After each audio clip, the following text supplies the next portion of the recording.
un LMD basé en administration des affaires et sciences économiques. Si nous sommes vraiment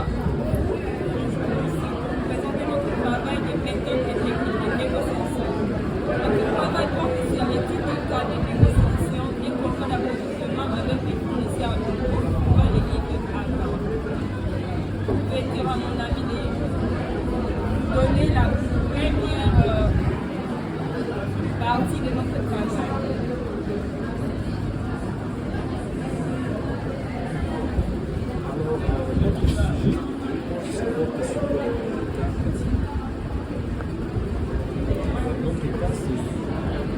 Négociation des contrats d'approvisionnement avec les fournisseurs.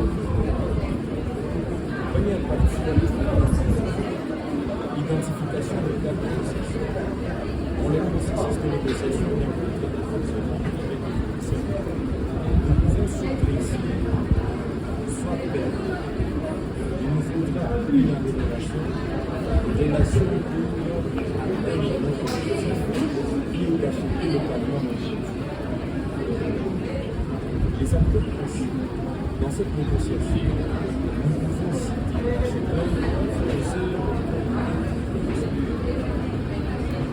les clients qui veulent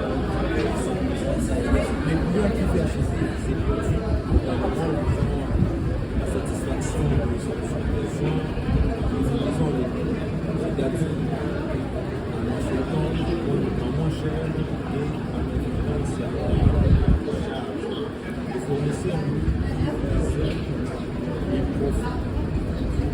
produits à monter et en grande quantité. Les négociateurs doivent installer des tempos au milieu du processus de négociation pour que le plus parti arrive à atteindre les objectifs. Deuxième partie, application des questions. La première question est de savoir pourquoi s'agit-il ici. Les autres questions est de trouver un accord mutuel. C'est la question d'un problème d'approvisionnement de marchandises avec les fournisseurs. Dans cette négociation, c'est la question également une partie discrète et puis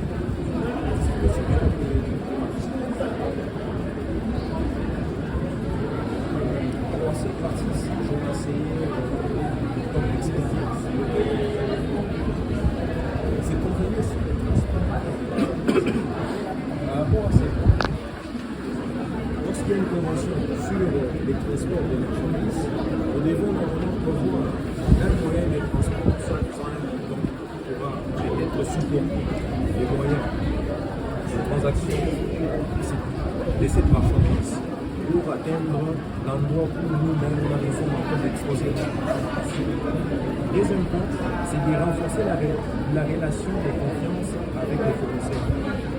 Pour renforcer premièrement la relation entre les fournisseurs, il est souvent question de garder une bonne coopération.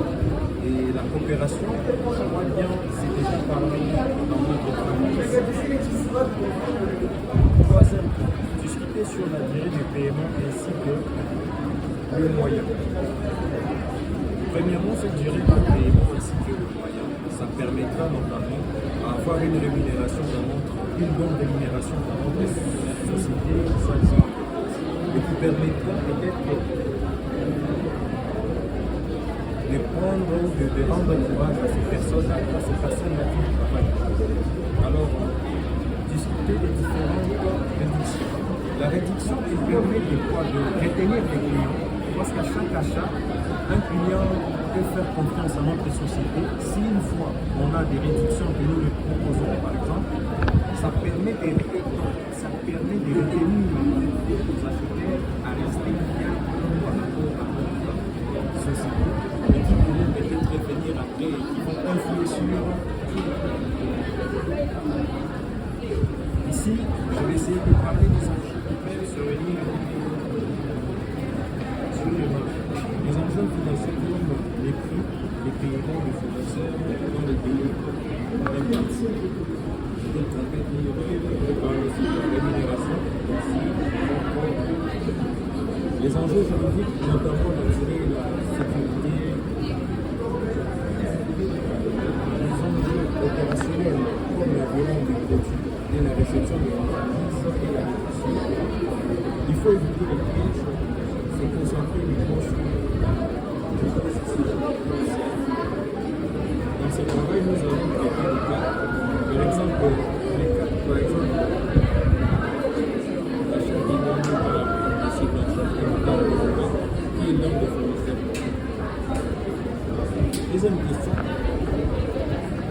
Connaissez-vous vos interlocuteurs? Moi, je suis un client bien expérimenté, peut-être un peu rigide dans mes négociations, mais Madame Déborah est une jeune fournisseur qui vend ses marchandises motivées, peut-être moins expérimentée en négociation. Vu qu'ils veulent inclure les rapports localement, la question de culture, par exemple, la langue ne posera pas problème. Alors, ici, dans cette partie, peut-être un peu par rapport à notre négociation ici, tout peut dépendre. Peu importe les niveaux, peu importe la façon dont la tâche, on peut communiquer avec, mais il est tout simplement question de s'entendre sur les prix et de s'entendre sur les produits et sur les achats. Donc, à partir de là, je vais citer la partie très chère. Troisième partie. C'est la troisième partie.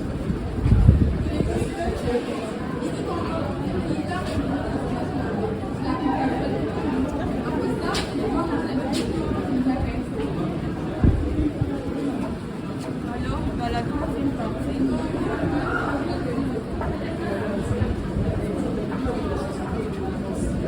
qui s'intitule l'élaboration de la posture de négociation. Question numéro 6. Quelle relation installer? Nous privilégions une relation coopérative basée sur la confiance, le respect mutuel. Une relation de proximité. Question numéro 7. Prendre l'initiative et l'avantage.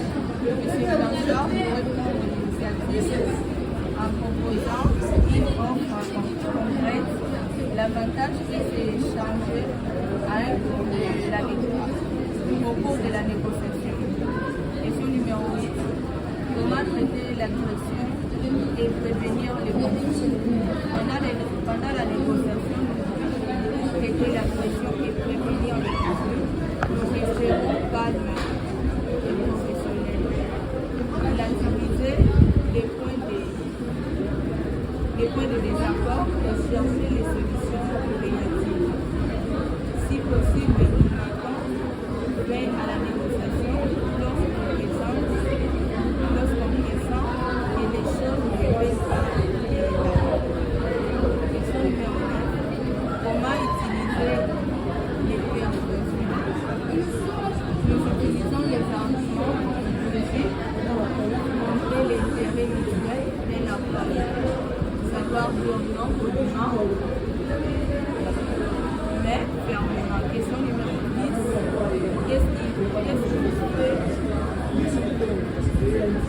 Qu'est-ce qu'il fasse à des mesures d'interlocuteurs?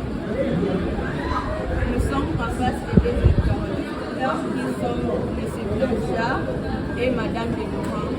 Nous n'avons pas de multiples interlocuteurs pour notre cas.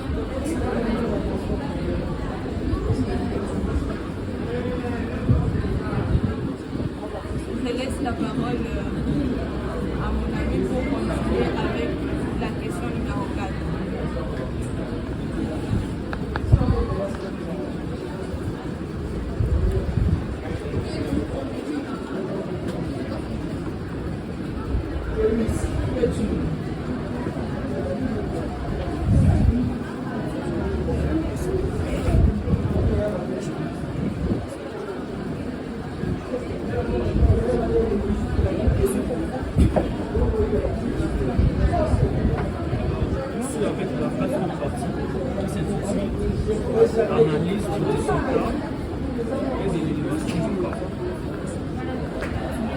c'est parti, nous allons parler de l'application du concept de win-win, qui est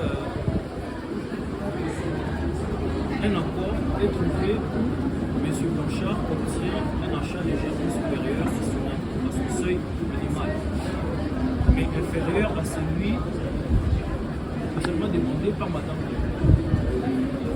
En échange, il accepte un contrat de livraison là-dessus. Les deux parties se sentent gagnantes.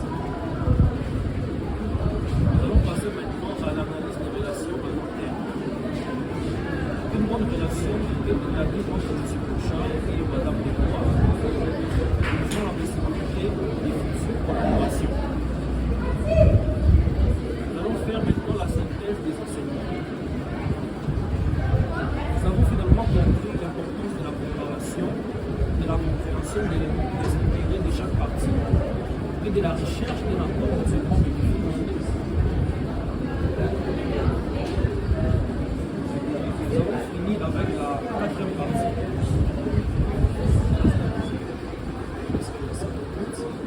Passons à la cinquième partie pour la conclusion.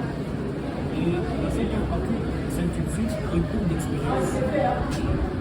Nous allons voir nos taux d'évaluation. Nous avons appris à identifier les intérêts sous-jacents et à utiliser les maintenant pour renforcer la position. Nous allons aussi voir les pistes d'amélioration. Nous avons amélioré notre capacité à gérer les émotions et à utiliser des techniques de la conversation plus efficaces. Voici la conclusion de la cinquième partie. Et voici la conclusion de notre travail. Merci, cher professeur. Alors, il s'avérait qu'il y a La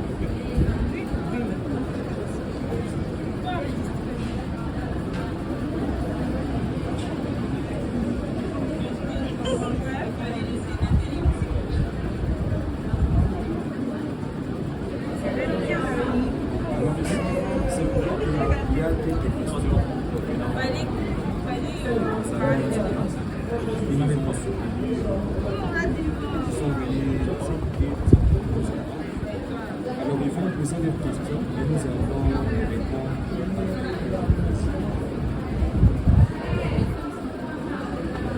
Bonjour à tous. Bonjour. Bon, ma question est de savoir, sur votre temps pratique, de savoir la question principale de la réflexion préalable. Votre question principale.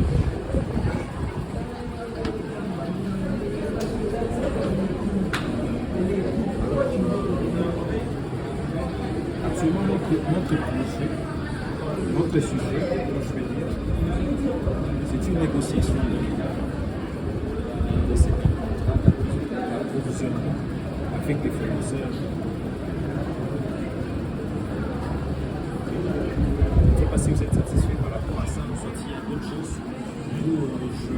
Moi, j'ai pensé que la partie qui a été oubliée, c'était les cartes. Si vous pouvez peut-être poser des questions sur les cartes, on peut juste donner des informations sur ça. Ça va peut-être nous